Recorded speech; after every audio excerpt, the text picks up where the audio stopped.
வேதத்துல சில பகுதியை காண்பிக்கிறேன். இந்த பணத்துல கொஞ்சம் பலவீனமா இருந்ததுனால அவங்க வாழ்க்கை எவ்வளவு நஷ்டப்பட்டதுங்கிறத நீங்க புரிஞ்சுக்கணும். உங்களுக்கு தேவனுக்கு மகிமை உண்டாட்டு. வேதத்துல சில பகுதியை பார்த்து முடிப்போம். ஆமே சோத்திரம். ஊழியக்காரர்கள் பண ஆசையினாலே எவ்வளவு பெரிய வியாதிக்குள்ள போனாங்கன்னு சொல்லி ஒரு மனுஷனை குறித்து பார்க்கலாம். 2 ராஜாக்கள் 5வது அதிகாரம் ஆமே சோத்திர 20 27 முடிய உள்ள வசனங்களை வாசிங்களே. 2 என்பவன் அந்த சீரியனாகிய நாகமான் கொண்டு வந்ததை என் ஆண்டவன் அவன் கையிலே வாங்காமல் அவனை விட்டுவிட்டார். நான் அவன் பிறகே ஓடி அவன் கையிலே ஏதாகிலும் வாங்குவேன் என்று கர்த்தருடைய ஜீவன் மேல் ஆணையிட்டு நாகமானை பின்தொடர்ந்தான். அவன் தன் பிறகே ஓடி வருகிறதை நாகமான் கண்டபோது அவனுக்கு எதிர்கொண்டு போக ரதத்திலிருந்து குதித்து சுக செய்தியா என்று கேட்டான். அதற்கு அவன் சுக செய்திதான். தீர்க்கதரிசிகளில் புத்திரரில் 2 வாலிபர் இப்பொழுதுதான் எபிராயிம் மலை தேசத்திலிருந்து என்னிடத்தில் வந்தார்கள். அவர்களுக்கு 1 தாலந்து வெள்ளியையும் 2 மாற்று வஸ்திரங்களையும் தர வேண்டும் என்று கேட்டான். என் எஜமானன் என்னை அனுப்பினார் என்றான். ஆமா, தர வேண்டும் என்று கேட்க என் எஜமான் என்னை அனுப்பினார் என்றான். அதற்கு நாகமான் தயவு செய்து 2 தாலந்து வாங்கிக்கொள் என்று சொல்லி அவனை வருந்தி 2 தாலந்து வெள்ளியை 2 பைகளில் 2 மாற்று வஸ்திரங்களோடு கட்டி அவனுக்கு முன்பாக சுமந்து போக தன் வேலைக்காரனான 2 பேர் மேல் வைத்தான். அவன் மேட்டண்டைக்கு வந்த போது அவன் அதை அவர்கள் கையிலிருந்து வாங்கி வீட்டிலே வைத்து அந்த மனுஷரை அனுப்பிவிட்டான். அவர்கள் போய்விட்டார்கள். சரி, கவனிங்க. மீதி உள்ள பகுதி 25 நம்ம வாசிக்கலாம். 27 முடிய நடந்த சம்பவம் என்ன? எலிசாங்கிற கர்த்தருடைய ஊழியக்காரன், அவனிடத்துல நாகமான், அவன் மிகப்பெரிய பணக்காரன், ஒரு தேசத்தின் அதிபதியா இருக்கிறான், சீரிய தேசத்தின் அதிபதியா இருக்கிறான். அவன் கடந்து வருகிறான். ஆமே ஸ்தோத்திரம். அப்ப அவனுடைய வியாதி சொஸ்தமாயி கடந்து போகும்போது ஆமே ஸ்தோத்திரம் ஏதாவது காணிக்கை கொடுக்கிறேன்னு சொல்லும்போது ஒன்றும் வேண்டாம், நீ இரட்சகரை மாத்திரம் விசுவாசி என்று சொல்லி எலிசா என்ன பண்ணுகிறார்?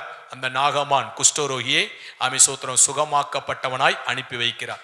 அப்படி சுகத்தோடு சந்தோஷத்தோடு இரட்சகரை ஏற்றுக்கொண்டு அவர் என்ன பண்ணுகிறார்? தன் தேசத்திற்கு நேராய் கடந்து போகிறார். அப்படி கடந்து போகும்போது இந்த எலிசாவுடைய வேலைக்காரன் கேயாசி, அவன் பாருங்க, ஐயா என்ன பண்ணிட்டார்? நல்ல இன்னைக்கு ஒரு வருமானம் கிடைச்சிருக்குமே, நல்ல பணம் படைச்சவன், எவ்வளவு கேட்டாலும் கொடுப்பானே. ஆமை சோத்திரம். அப்ப ஐயா சும்மா என்ன பண்ணிட்டார்? வேண்டான்னு சொல்லி அனுப்பிச்சு விட்டுட்டாரே அப்படின்னு சொல்லிட்டு ஐயாவுக்கு தெரியாமலே, எலிசாவுக்கு தெரியாமலே இவன் பின்னால என்ன பண்றான்? ஓடுறான். கொஞ்சம் தூரம் போகும்போது சோத்திரம் அவங்க வண்டியில போயிட்டு இருக்கிறவங்க என்ன பண்றாங்க? குதிரையில போகும்போது நிறுத்தி, இந்த யாரோ நம்மளை பின்தொடர்றாங்களே அப்படின்னு சொல்லி கடைசியில பார்த்தா ஆமை சோத்திரம் ஊழியக்காரனுடைய உடன் வேலைக்காரன் ஊழியக்காரன் ஆமை சோத்திரம் வந்து நிக்கிற, என்னப்பா என்ன காரியம் அப்படின்னு கேட்கிறார். கேட்கும்போது இவன் என்ன சொல்றான்? சோத்திரம் எவ்வளவு தந்திரமா போய் சொல்றான் பாருங்க, காசு பணத்தை சம்பாதிக்கிறதுக்கு. இன்னைக்கு அப்படிதான் உறவுகளுக்கு மத்தியில தந்திரமாய் வார்த்தைகளை கொண்டு போறாங்க. ஆமை சோத்திரம். அதாவது சோத்திரம் தீர்க்கதரிசியுடைய புத்திரர்கள் என்ன பண்ணாங்களாம்? 2 பேர் வந்திருக்கிறாங்க, அவங்களுக்கு கொடுக்கறதுக்கு ஒன்றும் இல்லை, அதனால அவங்களுக்கு மாற்று வஸ்திரத்தையும் வெள்ளி உடைமைகளையும் வாங்கி கொண்டு வரும்படி ஐயா என்ன பண்ணார்? அனுப்பிச்சு விட்டாரு அப்படின்னு சொன்ன உடனே சோத்திரம் அவனுக்கு தெரியாது. சோத்திரம் அவன் கள்ளங்கபடமற்ற உள்ளமா இருக்கிறான். அவன் கேட்டதுக்கு 2 மடங்கா என்ன பண்றான்? மாட்டு வஸ்திரங்களையும் வெள்ளி உடைமைகளையும் வெள்ளியையும் கொடுத்து அதை அவனால தூக்கிக்கிட்டு போக முடியாது. அதுக்கு 2 வேலைக்காரரையும் என்ன பண்றான்? கொடுக்குறான். அந்த வேலைக்காரர் வீடு வரைக்கும் கொண்டு வந்து வச்ச உடனே அந்த வேலைக்காரரை தந்திரமா அனுப்பிச்சு விட்டுட்டு இந்த பொருள் எல்லாம் கொண்டு போய் என்ன பண்ணிட்டான்? வீட்டுல பதுக்கிட்டு நல்லவன் போல வந்து நிக்கிறான். அல்லேலூயா. கவனிங்க எப்படி காரியங்கள் இன்னைக்கு இதுதான் நடந்துகிட்டு இருக்கு உலகத்துல. தந்திரமாய் பேசி தந்திரமாய் காரியங்களை செய்து அவன் இன்னொருத்தவங்களுடைய பொருளை தன் பொருளாய் என்ன பண்றாங்க? தன்னுடைய சொத்தோடு சேர்க்கிற ஒரு அனுபவம். அடுத்தவங்களுடைய பணத்தை எப்படி லாபகரமாய் நம்முடைய பண வங்கியில கொண்டு வந்து சேர்க்கிறது, எப்படி சொத்தை அப்படியே அபகரிக்கிறது அப்படின்னு சொல்லி தந்திரமா இவன் செஞ்சான். ஆனா நடந்த சம்பவத்தை பாருங்க. தொடர்ந்து 25 வாசிங்க. பின்பு அவன் உள்ளே போய் தன் எஜமானனுக்கு முன்பாக நின்றான். கேயாசியே எங்கிருந்து வந்தாய் என்று எலிசா அவனை கேட்டதற்கு அவன் உமது அடியான் எங்கும் போகவில்லை என்றான். போய் சொல்றான் பாத்தீங்களா, பணத்திற்காக என்னென்ன வேலை நடக்குது பாருங்க. சோத்திரம். எலிசா கேட்கிறாரு, என்னப்பா கொஞ்ச நேரமா காணமே, எங்க போனேன்னு கேட்டா எங்கும் போகல, இங்கத்தான் இருக்கிறேன்னு போய் சொல்றான். அடுத்து அப்பொழுது அவன் இவனை பார்த்து, அந்த மனுஷன் உனக்கு எதிர்கொண்டு வர தன் ரதத்திலிருந்து இறங்கி திரும்பும் போது என் மனம் உன்னுடன் கூட செல்லவில்லையா? பணத்தை வாங்குகிறதற்கும் வஸ்திரங்களையும் ஒளிவ தோப்புகளை, திராட்சை தோட்டங்களையும், ஆடு மாடுகளையும், வேலைக்காரிகளையும் வாங்குகிறதற்கு இது காலமா? 27. ஆகையால் நாகமானின் குஷ்டரோகம் உன்னையும் உன் சந்ததியாரையும் என்றென்றைக்கும் பிடித்திருக்கும் என்றான். உடனே அவன் உறைந்த மலை நிறமான குஷ்டரோகியாகி அவன் சமூகத்தை விட்டு புறப்பட்டு போனான். அல்லேலுயா. பணம் சோத்திரம் அவனை வாழ வைக்கல. அவன் சாபத்திற்குள்ளே அவனுக்குள்ள குஷ்டரோக வியாதி என்ன பண்ணிருச்சு, அவனை பிடிச்சிருந்த. யாருக்குள்ள இருந்த குஷ்டரோகம்? நாகமானுக்குள்ள இருந்த குஷ்டரோகம். ஆமே ஸ்தோத்திரம். அவனுடைய பணத்தை ஆசைப்பட்டு லாபகரமாய் தந்திரமாய் அதை பெற்று கொண்டதுனால ஆமே ஸ்தோத்திரம், அந்த சாபம் இவனுக்குள்ள வருது. இவன் மாத்திரமல்ல, இவன் சந்ததியும் குஷ்டரோகியாய் போகும்படியாக அந்த சாபம் இவனை பிடித்தது. அல்லேலூயா. அவன் காசு பணத்தை வச்சுக்கிட்டு இந்த குஷ்டத்தை தீர்க்க முடியாம உலகமா சுத்துனான். ஆண்டவர் இயேசுவை அறிந்து அந்த சுகத்தை, அந்த வியாதியிலிருந்து சுகமானான். இவன் உடம்பு நல்லாதான் இருக்கு. அவன் பணத்துக்கு ஆசைப்பட்டதுனால பணம் மட்டும் வராது, அதனோடு சாபம் வரும், அந்த குஷ்டரோகம் வரும். அதுக்கப்புறம் நீ அந்த பணத்தை வச்சும் அந்த வியாதியை உன்னால என்ன பண்ண முடியாது, தீர்த்து கொள்ள முடியாது. இனி நீ சமாதானமாய் வாழ முடியாது. அது ஒன்ன மட்டுமில்ல, உன் பிள்ளைகளை என்ன பண்ணுது, சந்ததியும் பாதிக்கிறது என்று சொல்லி பார்க்கிறோம். அங்கு எலிசா சொல்லுகிறான், உன்னோடு கூட நான் என் மனம் வரவில்லையா? சோத்திரம். எப்பா பக்கத்துல யாரு இல்ல, உண்மைதான். தெய்வம் இல்லையா? தெய்வத்திற்கு இது தெரியாதா? நீ செய்கிற தந்திரங்கள், நீ சொல்லுகிற காரியங்கள், ஆமே சோத்திரம், தெய்வத்துக்கு தெரியுமே. அப்படி அநியாயமாய் சம்பாதிப்பாய் ஆனால் அது சாபமாய், அது உன் குடும்பத்தையும் உன் பிள்ளையுடைய எதிர்காலத்தையும் அழித்து விடும் என்று சொல்லி அந்த சாபத்திற்குள்ளே கேயாசு ஆமே சோத்திரம் அழிந்து போனதை பார்க்கிறோம். அல்லேலூயா. இந்த பண ஆசை மட்டும் இல்லைனா அவனும் வாழ்ந்திருப்பான், அவன் குடும்பம் பிள்ளைகள் வாழ்ந்திருப்பான். ஆனா பண ஆசை நிமித்தமாய் அவனை சாபம் பிடித்தது. அவனும் வாழ முடியல, அவன் பிள்ளைகளும் வாழ முடியல, அழிவுக்குள்ளே கடந்து போனாங்க. வேதம் பதிவு செய்திருக்கு. நீங்களும் நானும் எவ்வளவு ஜாக்கிரதையா இருக்கணும் பாருங்க. கர்த்தர் நல்லவரா இருக்கிறார். இன்னொரு மனுஷனை காண்பிக்கிறேன். மத்தேயு எழுதின சுவிசேஷ புஸ்தகம் 26வது அதிகாரம் 14-15 வாசிங்க. பணத்துக்காக என்ன செய்யறான் பாருங்க. அப்பொழுது 12 ஒருவனாகிய யூதாஸ் காரியத்து என்பவன் பிரதான ஆசாரியரிடத்திற்கு போய், நான் அவரை உங்களுக்கு காட்டி கொடுக்கிறேன், நீங்கள் எனக்கு என்ன கொடுக்கிறீர்கள் என்றான். அவர்கள் அவனுக்கு 30 வெள்ளிக்காசை கொடுக்க உடன்பட்டார்கள். பாருங்க சோத்திரம். ஆண்டவரோடு இருந்த 12 சீசர்களில் ஒருவன் யூதாஸ் காரியத். அவனுக்கு பண ஆசை. அவன் சோத்திரம் அந்த ஊழியத்துல அவர் தான் சோத்திரம் பொருளாளர் தானே பணம் இருக்கும். ஆமே சோத்திரம். அப்போ அந்த ஊழியத்துக்கு யார் காணிக்கை கொடுத்தாலும் அவர்கிட்ட தான் கொடுப்பாங்க. அதுக்கப்புறம் ஊழியத்துக்கு போகும்போது செலவு பண்ணுறோம். இந்த பொருளாளராக இருக்கிறாங்க பார்த்தீங்களா, ரொம்ப கவனமாக இருக்கணும். பணத்தை ரொம்ப கவனமாய் கையாளணும். ஆமே சோத்திரம். பண ஆசைக்குள்ள போயிட்டோம்னா சோத்திரம் பெரிய தீமைகள் உண்டாகும். ஆனால் இந்த மனுஷன் பார்க்கிறான் சோத்திரம், இயேசுவை காட்டி கொடுத்தா எவ்வளவு கொடுப்பீங்கன்னு கேட்கிறான். இயேசுவை காட்டி கொடுத்தா அவங்க சொல்றாங்க 30 வெள்ளிக்காசு என்ன பண்ணுவோம், கொடுப்போம் என்று அவன் சொல்லும் போது அந்த காரியங்களுக்கு அவன் உடன்படுகிறான். இயேசுவையே காட்டி கொடுக்கிற இடத்திற்கு போகிறான். இயேசுவோடு கூட இருந்த சீசன் 12 அப்போஸ்தலர்களில் ஒருவன் என்று சொல்லப்பட்டிருக்கு. பாருங்க சோத்திரம். இயேசுவை காட்டி கொடுத்தா 30 வெள்ளிக்காசு கிடைக்குங்கிறதுனோட அந்த 30 வெள்ளிக்காசுக்காக இயேசுவை காட்டி கொடுக்கிற இடத்துக்கு என்ன பண்ணுகிறான், கடந்து போகிறான். இன்னைக்கு அப்படிதான் சோத்திரம். காசு பணத்துக்காக என்ன வேணாலும் செய்வாங்க சோத்திரம். அது நல்லதா கெட்டதா அதை குறித்து அவங்களுக்கு கவலை இல்லை. காசு கிடைக்குது, பல ஆயிரம் கிடைக்குது, பல லட்சம் கிடைக்குது. இந்த மனுஷனுடைய முடிவை கொஞ்சம் பார்த்துருவோம். கர்த்தர் நல்லவரா இருக்கிறார். முடிவை பார்த்தா தான் சோத்திரம் நம்ம திருந்தி வாழ முடியும். காசு வரும்போது இனிக்கும், காசு கிடைக்கும் போது சரிதான், ஆனா அது என்ன விளைவுகளை கொண்டு வருதுன்னு பாருங்க. 47 வாசிங்களே, மத்தேயு 26:47. அவர் இப்படி பேசுகையில் 12 ஒருவனாகிய யூதாஸ் வந்தான். அவனோடு கூட பிரதான ஆசாரியரும் ஜனத்தின் மூப்பரும் அனுப்பின திரளான ஜனங்கள் பட்டயங்களையும் தடிகளையும் பிடித்து கொண்டு வந்தார்கள். 48 50 வாசிங்க. அவரை காட்டி கொடுக்கிறவன் நான் எவனை முத்தம் செய்வேனோ அவன்தான் அவனை பிடித்து கொள்ளுங்கள் என்று அவர்களுக்கு அடையாளம் சொல்லியிருந்தான். உடனே அவன் இயேசுவினிடத்தில் வந்து ரபி வாழ்க என்று சொல்லி பாருங்க, அவரை காட்டி கொடுத்தா அவனுக்கு 30 வெள்ளிக்காசு கிடைக்கும். அதனால காட்டி கொடுக்கறதுக்கு சமயத்தை பார்த்துக்கிட்டு இருக்கிறான். அந்த ஆட்களை எல்லாம் கூட்டிட்டு வந்து நான் யார முத்தம் செய்கிறோனோ அவர் தான் அவர்னு சொல்லிட்டு இரவு வேளையில கெத்சமனே தோட்டத்துல ஆமை சூத்திரம் 11 சீசர்கள் கூட இருக்கிறாங்க. ஆமை சூத்திரம் யார் இயேசுன்னு கண்டுபிடிக்க முடியல. இவன் போய் இயேசுவிடத்தில் வந்து ரபி வாழ்கன்னு சொல்லுகிறான். பாருங்க வாயில எப்படி இருக்கு, வாழ்க அப்படின்னு சொல்லி உயர்த்துவதை போல உயர்த்தி அவன் வாழ்க என்று சொல்லி அவரை என்ன பண்ணுகிறான், முத்தம் செய்து இவர்தான் இயேசு கிறிஸ்து என்று காட்டி கொடுக்கிறான். 50 வாசிங்க. இயேசு அவனை நோக்கி சிநேகிதனே. ஆனா ஆண்டவருக்கு தெரியும் இவன் கள்ளன்னு தெரியும், இவன் காட்டி கொடுப்பான்னு தெரியும். ஆனால் அவனை பார்த்து இரட்சகர் சொல்லுகிறார், சிநேகிதனே என்னத்திற்காக வந்திருக்கிறாய் என்றார். அப்பொழுது அவர்கள் கிட்ட வந்து இயேசுவின் மேல் கை போட்டு அவரை பிடித்தார்கள். பாருங்க சோத்திரம் எப்படி அவர் கூப்பிடுறாரோ, துரோகின்னு கூப்பிடல, சிநேகிதனேன்னு கூப்பிட்டார். அப்பயாவது அவனுக்கு ஒரு உணர்வு வந்திருக்க வேண்டாமா? காட்டி கொடுத்தோமே, நம்மளை ஆண்டவர் சிநேகிதன் சொல்றாரே, நண்பன் சொல்றாரே. சோத்திரம் ஐயோ நான் தப்பு செஞ்சுட்டேன்னு அவன் என்ன பண்ணல, உணர்வடையில. இன்னைக்கு அநேக தப்பு செஞ்சுட்டு உணர்வடையில. சரி தப்பு தான் செஞ்சிட்டோம், ரைட், உணர்வடைஞ்சிட்டாலாவது கத்தர் இரக்கம் பாராட்டி மன்னிச்சு என்ன பண்ணுவார், இரக்கம் செய்வாரே. ஆமே ஸ்தோத்திரம். ஆனா உணர்வடைகிறது இல்லை. சிநேகிதனின் சொல்லியும் கூட அவனுக்குள்ள உணர்வு வரல. என்ன சம்பவிக்கிறது? மத்தேயு 27 வாசிங்க. 27 மத்தேயு 27 3 4 5 வாசிங்களேன். மரணாக்கினைக்குள்ளாக தீர்க்கப்பட்டதை கண்டு மனஸ்தாபப்பட்டு அந்த 30 வெள்ளிக்காசை பிரதான ஆசாரிடத்திற்கு மூப்பரிடத்துக்கும் திரும்பி கொண்டு வந்து, குற்றமில்லாத இரத்தத்தை நான் காட்டி கொடுத்ததினாலே பாவம் செய்தேன் என்றான். அதற்கு அவர்கள் எங்களுக்கு என்ன, அது உன்பாடு என்றார்கள். அப்பொழுது அவன் அந்த வெள்ளிக்காசை தேவாலயத்தில் எறிந்து விட்டு புறப்பட்டு நான்று கொண்டு செத்தான்.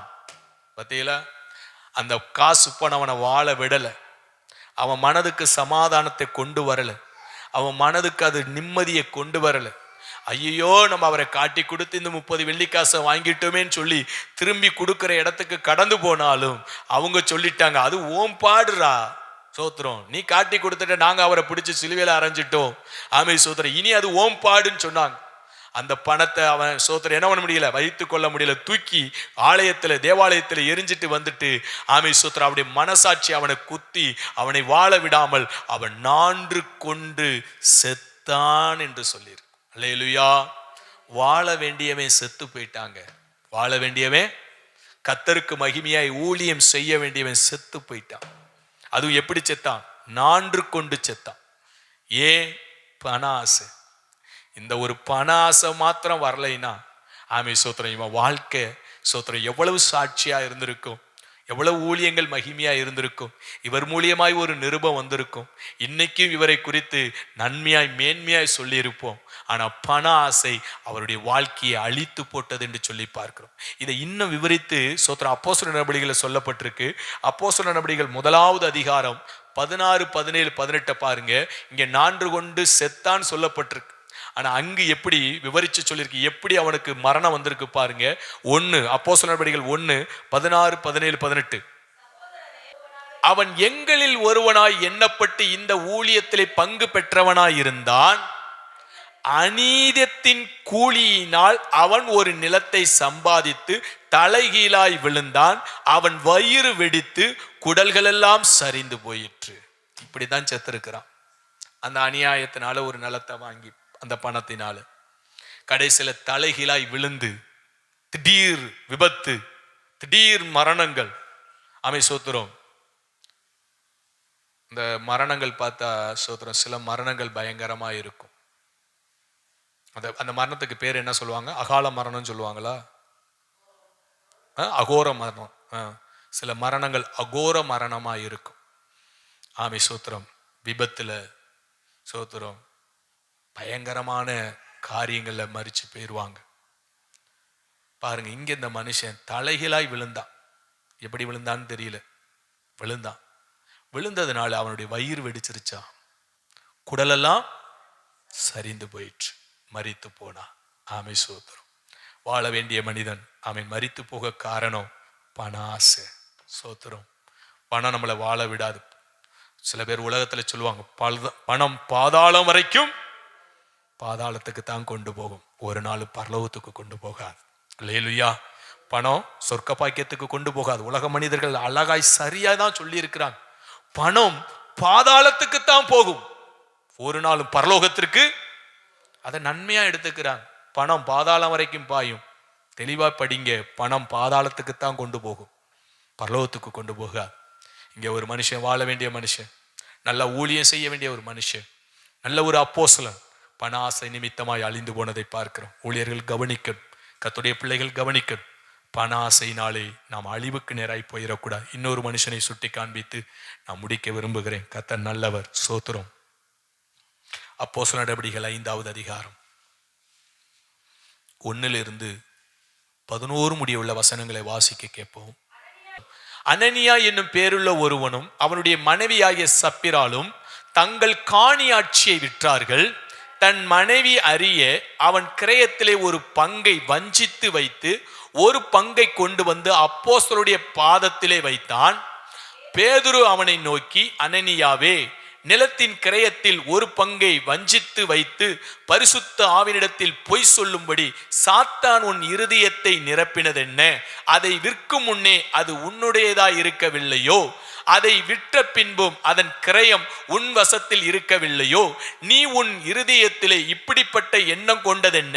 நீ மனுஷரிடத்தில் அல்ல, தேவனிடத்தில் பொய் சொன்னாய் என்றான். அனனியா இந்த வார்த்தைகளை கேட்கவே விழுந்து ஜீவனை விட்டான்.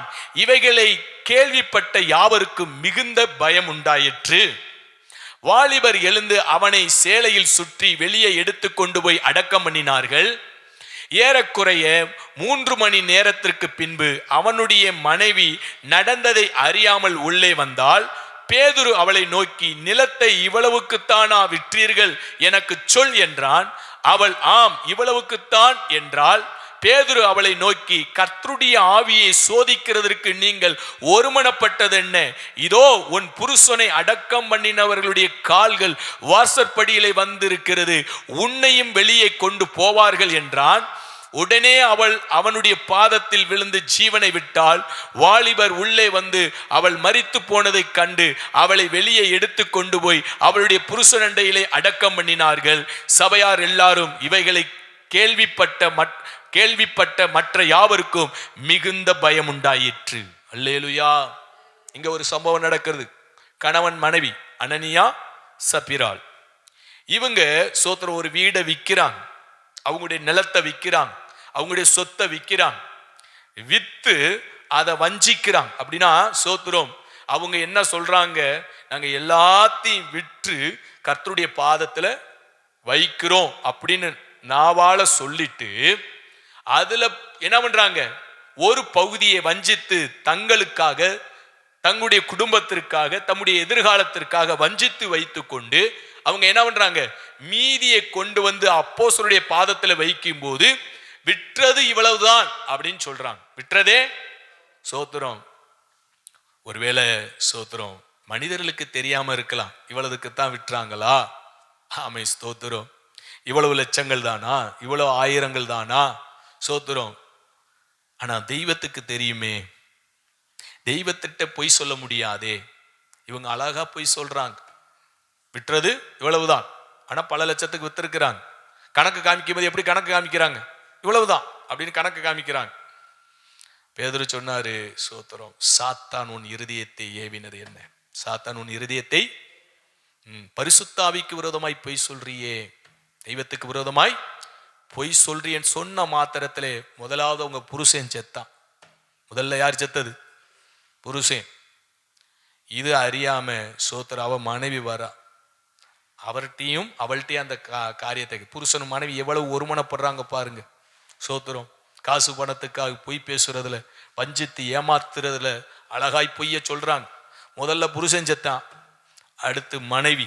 ஆமை சோத்திரம். அவளும் சொல்றான், இவ்வளவுக்கு தான் வித்தம், இதான் கணக்கு, இதான் வரவு, இதான் செலவு. ஆமை சோத்திரம் அப்படின்னாங்க. அப்படியா, சரி, நீங்க போய் சொல்ற 2 பேரும் என்ன பண்ணி இருக்கிறீங்க, நல்லா ஒருமுனைப்படுறீங்க அப்படின்னு சொன்ன மாத்திரத்தை அந்த அம்மாவும் என்ன பண்ணுச்சு, கீழே விழுந்து செத்து போச்சு. அந்த பணத்தை அனுபவிக்க முடியலையா, சோத்திரம். ரெண்டும் சோத்திரம் ஒரே நாள் செத்து மண்ணோட மண்ணா போயிருச்சு. இந்த பண ஆசையில இந்த பிள்ளைகளும் வாழ்ந்திருக்கும். இந்த பண ஆசையில இந்த பிள்ளைகள் என்ன பண்ணிருக்கும், இந்த பூமியில வாழ்ந்திருக்கலாம். பாருங்க சோத்திரம், பண ஆசை நிமித்தமாய் உயிரையே இழக்க வேண்டிய இடம் வருது. ஒரு மனுஷன் குஷ்டரோகியா போயிட்டான். ஆமை சோத்திரம், அவன் சந்ததியும் குஷ்டரோகியா போயிருச்சு. எவ்வளவு காசு பணத்தை சம்பாரிச்சாலும் அந்த வியாதி அவனால என்ன முடியாது, தீர்க்க முடியாது. நாகமானால தீர்க்க முடியாமத்தான் சோத்திரம் எலிசாட்டா வந்தான். சோத்திரம், தெய்வத்தாலே எலிசா குணமாகனா. ஆனா கேயாசி பணத்தினால அந்த வியாதியை வாங்கிட்டான், சாபத்தை வாங்கிட்டான். இனி அவன் குணமாக்கப்பட முடியுமா? அத்தோட அவன் சாப்டர், அவன் குடும்பம், அவன் சந்ததி ஒளிஞ்சிச்சு. யூதாஸ் காரியத்துன்னு ஒரு மனுஷன், அவனும் பண ஆசை மித்து ஆண்டவரை காட்டி கொடுத்து சோத்திரம் வாழ வேண்டிய ஊழியம் செய்ய வேண்டிய மகிமையாய் கர்த்தருக்கு ஊழியம் செய்திருக்கணும்.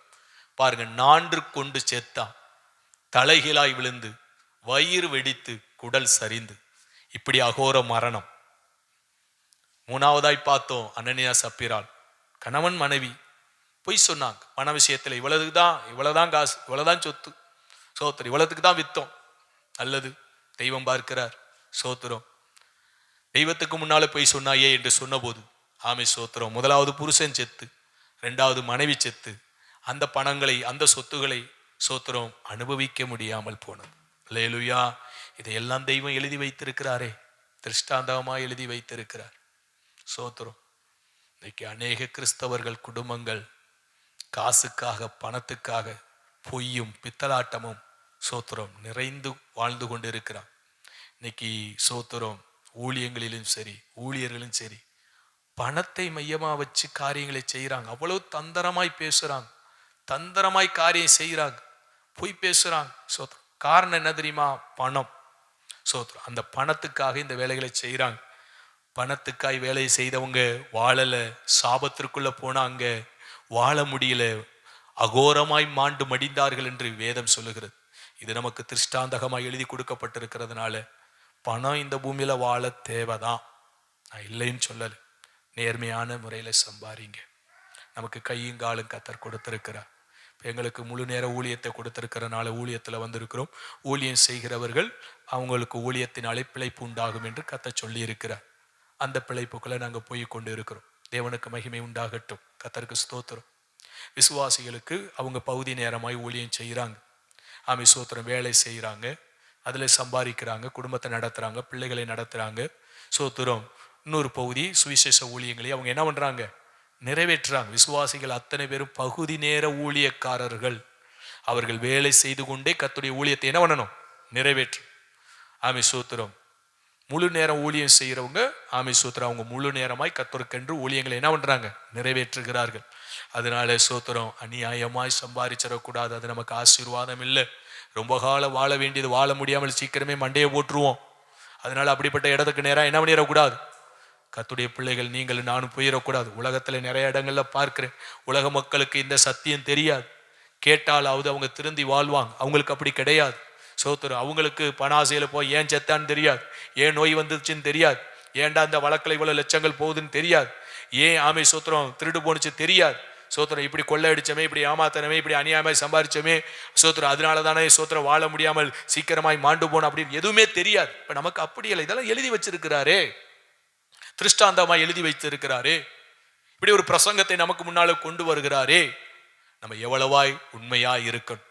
அதனால பணத்துல உண்மையா இருங்க. இயேசுவை அறிகிறதுக்கு முன்னால நான் பணத்துல உண்மை கிடையாது. ஆனா இயேசுவை அறிந்ததற்கு பின்பதாக சோத்திரம் அந்நாள் முதல் இந்நாள் வரைக்கும் ஆமை சோத்திரம் பணத்திலே உண்மையா இருக்க தெய்வம் கிருபை பாராட்டி கொண்டிருக்கிறார்.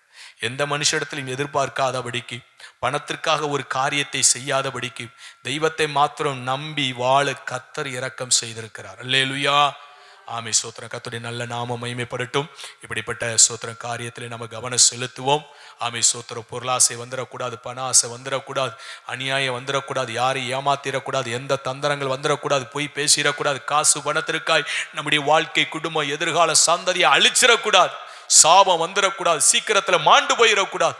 தெய்வ பயத்தோடு போதுங்கிற மனதுடன் கூடிய தேவ பக்தியை மிகுந்த ஆதாயம் என்று சொல்லப்பட்ட பிரகாரமாய் கர்த்தர் நமக்கு கொடுத்த ஆசீர்வாதம் போதும் என்று சொல்லி பயபக்தியாய் வாழுவோமானால் நம்மளை ஆண்டவர் ஆசீர்வதிப்பார், நம்முடைய பிள்ளைகளை ஆசீர்வதிப்பார், சந்ததியை ஆசீர்வதிப்பார். ஆமை சோத்திரம். நம் பிள்ளைகளின் பிள்ளைகளை காணும்படியான ஆமை சோத்திரம் ஆயுசை தந்தும் அவர் ஆசீர்வதிக்கிற தேவனாய் இருக்கிறார். கண்களை பணத்திற்காக தேவ சமூகத்தை அநேகர் விடுறாங்க, கூட்டங்களை விடுறாங்க, பணம் சம்பாதிக்கணும்னு சொல்லிட்டு.